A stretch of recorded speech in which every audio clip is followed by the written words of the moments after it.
between the fiscal year of the federal government and the fiscal year of every other jurisdiction in the United States, I know has created real havoc in some years. Could you speak about that incongruity and what it does to a local jurisdiction to be faced with schools opening in September before the fiscal year has even begun? Yeah.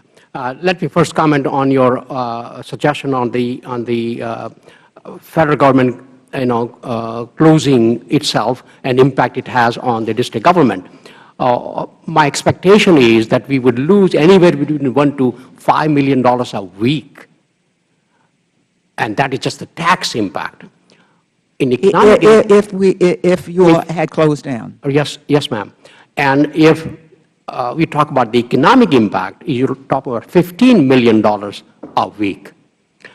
Further, the idea of us deciding on our own gives us a flexibility to adjust ourselves. We basically manage our budget based upon the revenue assumptions that were made some 18 months ago.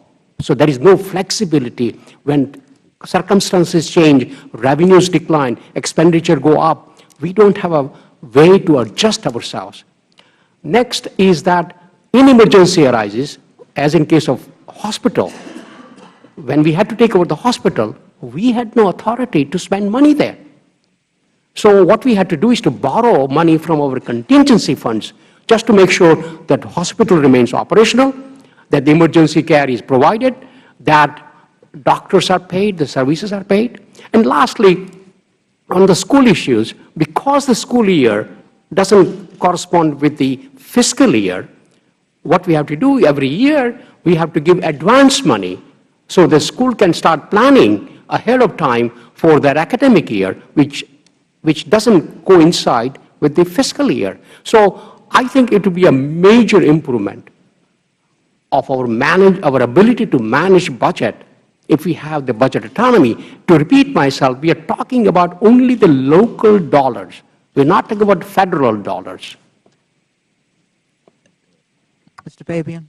From a bondholder's perspective, they certainly value predictability and flexibility in any issuer. So, having a sense that revenues will continue to come in and that they could be spent in a predictable way is very important. I think that from the idea of the fiscal year shift, again, it speaks to the exact same issue, and it may also facilitate the districts needing to borrow for cash flow mid-year if it does need to do that.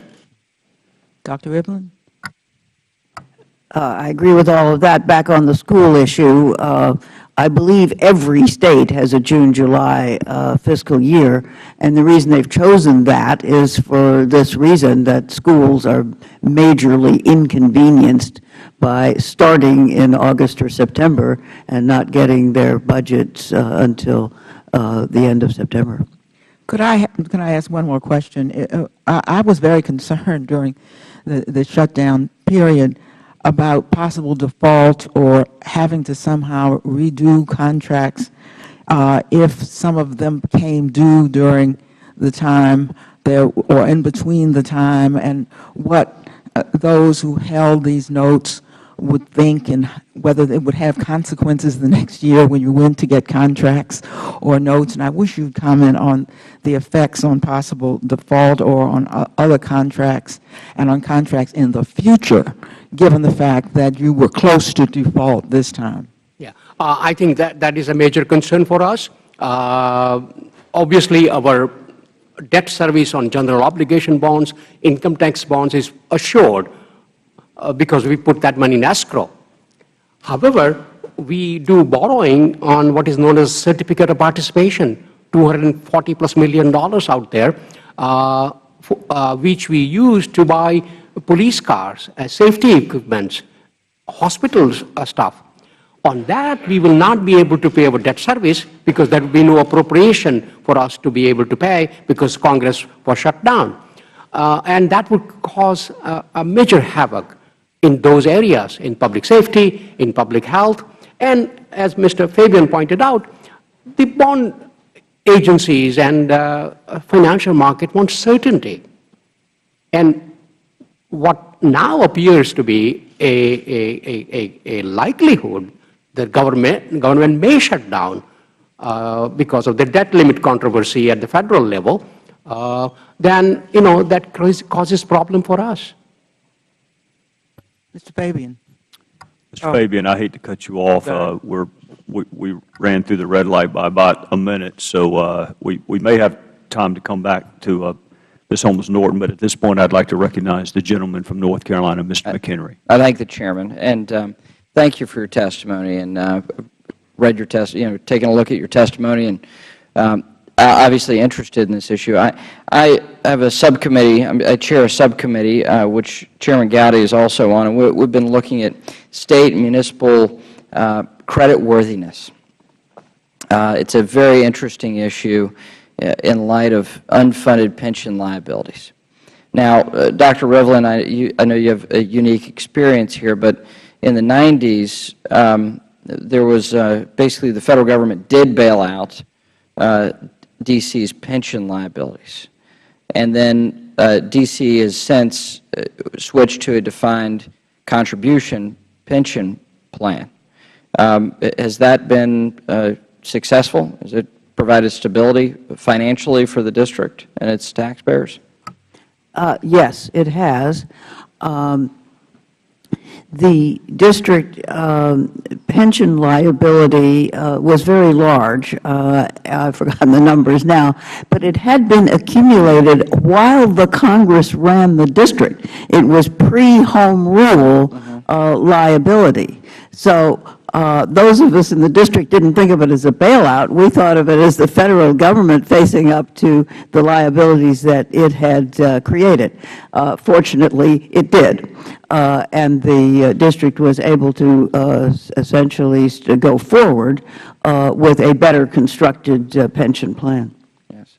Well, Dr. Rivlin, you certainly have a unique perspective, and you've certainly put forward some interesting ideas on entitlement reforms writ large, and we appreciate your service to your government. Thank you for being here today.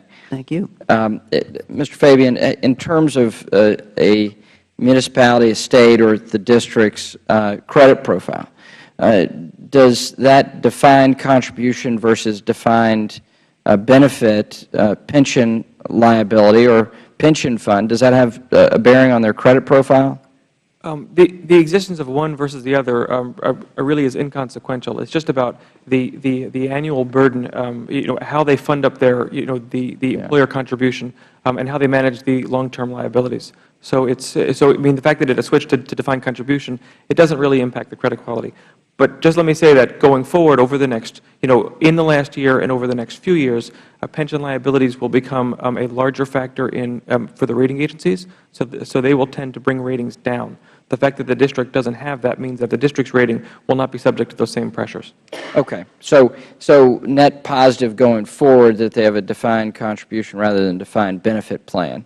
Well, that they do. Well, that they're in terms of yes, credit yes. credit ratings. Yes, sir. And in terms of the accounting of those pension liabilities. I mean, basically what you're saying is if you have a well-funded, well-capitalized pension plan, you don't really make a judgment about the contents of it. You just simply judge whether or not it's appropriately funded, right? That's right. Okay. Right.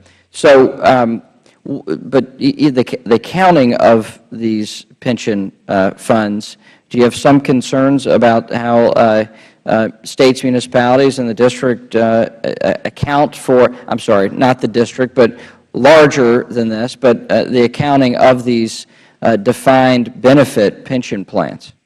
Well, for sure, there has been, or there have been accounting issues in the past. I think that the efforts of the GASB to reconcile that and to begin to organize it are definitely a positive. The Nunez-Issa-Orion bill, I think, which would require a more uniform accounting of those pension liabilities, is from a credit analyst perspective, is maybe a step in the right direction.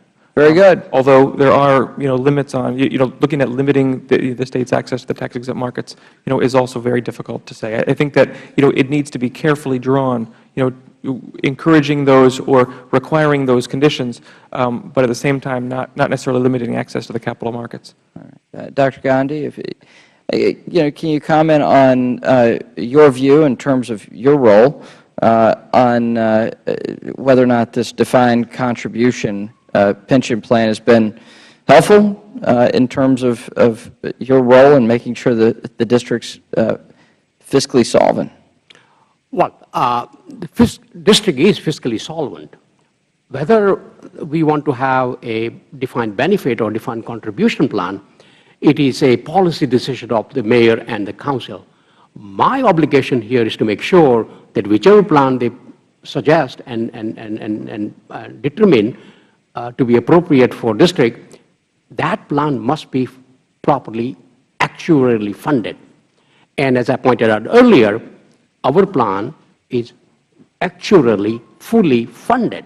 And I think we may be among the very, very few jurisdictions in the country to claim that. And as Mr. Fabian pointed out, it suggests great credit strength on our part. Thank you. And thank you for your service to our government. I thank the distinguished gentleman from North Carolina, and I would now recognize the distinguished gentleman from Maryland, the ranking member of the full committee, Mr. Cummings. Thank you very much. Again, as I've listened to the testimony, I am convinced that, Dr. Rivlin, I'm convinced that the District of Columbia could teach the Congress some things. I find it interesting that we bring the District of Columbia here, and looking at their budgetary situation, one which has been addressed in a very responsible way, as I said, combined with compassion and keeping people well, making sure kids are educated. There are cities and states that could, and this Congress, that could take a few pointers. But I want to just ask you, Dr. Gandhi, and then I'm going to yield, Mr. Chairman, to my colleague, Ms. Norton, Holmes Norton. You know, one thing that the district has that I wish we had in Baltimore is that you've got property, and by the way, congratulations on your great work. Thank you. You got property values that are going up. Yes, sir. Which is phenomenal. I mean, that to me is major. You've got, I mean, has there been sort of like a rediscovery of the district? I mean, in other words, it seems like everybody wants to now live in the district. And I remember when I was a student at Howard University a long time ago, back in 1969. I remember I used to see all these vacant houses, and I used to say to myself as a student, it would seem as if every square inch of the District of Columbia would be invaluable, because it literally is the capital of the world. And it seems like people are discovering that, and I'm just wondering, how does that help with your stability, with your tax base, and help you to collect that $5 billion plus that the mayor talked about? Your assessment is entirely correct, sir. The district presently is perhaps the most sought-after commercial real property market in the country, if not in the world. The last two major investments that have happened in just last 2 months, one in the city's center, $700 million development. The money came from Middle East. $500 million investment in a convention center, headquarter hotel. Again, money came from the Middle East. People are flocking to the district. And the amount of the revenues that have added, roughly $165 million in a gross basis, all of that basically is the real property, commercial real property. I think the image of the district of 80s and 90s is gone. What you have now is a vibrant, hip city that is culturally very diverse. It has cultural climate. It has attraction in terms of the entertainment, in terms of education, in terms of governance, that are truly unique. Now, did you say hip city? Is that what you said? Yes, sir. Oh, I thought I was hearing things. It's an accounting term. All I suggest, All I suggest you visit Mount Pleasant area, Gallery Place area. And 30 years ago, when I used to be at the General Accounting Office, that area around Gallery Place, Chinatown, was really not a safe area in the evening. Today, you would see thousands of people every evening. I know. I see it. I go to the movies down there. That's our Times Square, sir. That Yes. is our Times Square. And wait till another few years, and you would see the area around the stadium. It's going to be a very attractive area. Today, city has more theater per person than any other city in the country. We have world-class Shakespeare Theater, Kennedy Center, Arena Stage. I mean, I can go on, and great educational institutions here. I think the city has a great future ahead, and great credit should go to our distinguished mayors and council and community and civic leaders like Dr. Rivlin here. I think the city is on a great promise here. I see Dr. Rivlin wants to say something. I'm sorry, Ms. Norton. Dr. Rivlin? I just want to add a cautionary note. I agree with everything, the enthusiasm of Dr. Gandhi about the city. But that very resurgence and the upward pressure on property values and rents creates problems for a city which has a large low-income population and creates needs in terms of affordable housing that are difficult to meet. Thank you. Thank you very much. I thank the gentleman from Maryland. The chair would now recognize the distinguished gentleman from Illinois, the ranking member of the subcommittee, Mr. Davis. Thank you very much, Mr. Chairman. Thank all three of you. Dr. Gandhi, how long have you been involved with the financial operation? I have been the Chief Financial Officer now for 10 years. And prior to that time? I was head of the Office of Tax and Revenue, and before that, I was with the General Accounting Office, GAO. I was just, as I listened, thinking that probably yourself, Dr. Rivlin, and perhaps Council Member and former Mayor Marion Berry probably know as much about the history and operation of District of Columbia finances and government as anybody alive. I mean, there would probably be nobody else alive who knows as much about this as the three of you. My question is, and I've served for 3 terms as a member of a large city council, the city council in the city of Chicago, and I was trying to rationalize what is it that Congress provides other than money in terms of the oversight for resources? And of course, we used to get an awful lot of federal money from, we don't get nearly as much anymore, but there was a time. And the oversight was of the money, but then, of course, Congress did not approve our budget. So what is it that Congress provides that the District of Columbia could not provide for itself?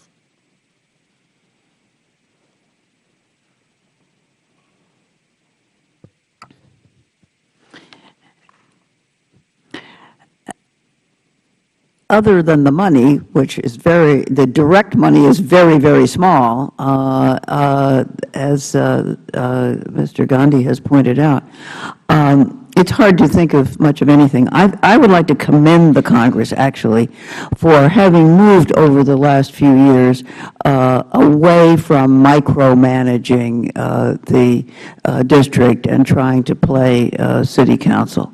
I have sat with Delegate Norton in Mr. Ishtuk's office, and I couldn't believe it. I thought we were just sitting here talking about street repairs and potholes, and I thought, what is the congressman doing, wasting his time talking about this? Fortunately, that era is past, and we have not had much interference except on some major social issues like the needle exchange or abortion. Last question. I find intriguing the proposal that the chairman of the committee has put forth, separating or having essentially two budgets. I mean, while it's possible, but do you see where it would pose any challenges or any difficulties in the budgeting process? I do not think so, because primarily what we are asking for is managing our own local dollars, and that Congress should let us do that. It would facilitate a great deal of our management of the city, of our school system, and would not create any problems for us. The federal appropriation can take its own course, as it usually does. So I would wholeheartedly support, Ms. Norton's idea of budget autonomy that would give us flexibility to manage our own resources. Thank you very much. I have no further questions, Mr. Chairman, and I yield back. I thank the distinguished gentleman. I have just been informed that the Judiciary is calling for a recorded vote, and one of my goals is to not miss those if I can avoid it. But on behalf of all of us, I want to thank the three witnesses, not just for your expertise and your acumen, but also for your professionalism and the civility with which you treat one another and the members of this panel. And if you will excuse my poor manners, I would like to come thank you in person, what Judiciary is calling. So, Dr. Gandhi, I look forward to seeing you soon. Mr. Fabian, Dr. Rivlin, my colleague and friend Paul Ryan has extraordinarily kind things to say about you, and I would look forward to the chance to talk to you in person sometime too. With that, the committee is adjourned. Thank you, Mr. Chairman. Thank you for your leadership and interest.